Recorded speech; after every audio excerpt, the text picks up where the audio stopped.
لو كل مرة بتتفاجئ بفاتورة التليفون الأرضي وبتقول فين الكلام ده، أنا ما كلمتش حد، يبقى لازم تعرف إن في خطوات بسيطة جدا تقدر من خلالها تقلل الفاتورة في 2025.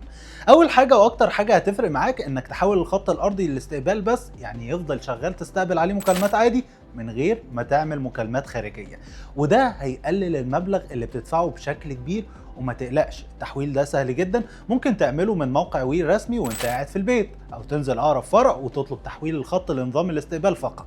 تاني خطوة انك تشترك في باقات التليفون الارضي مسبقة الدفع، ودي فكرة ممتازة لانها بتخليك تتحكم تماما في استهلاكك، يعني تعرف عدد الدقايق اللي معاك وتعرف كل تفصيلة في رصيدك، وكمان يوصلك اشعار اول ما الباقة تقرب تخلص، فمفيش اي مفاجآت في الفاتورة دي. وطبعا هتسأل تشحن الباقات دي ازاي؟ الموضوع سهل جدا، قدامك كذا اختيار: تشحن من تطبيق ماي وي على الموبايل، او من الموقع الرسمي للشركة، او تروح لاي فرع وي في اي محافظة وتشحن على طول.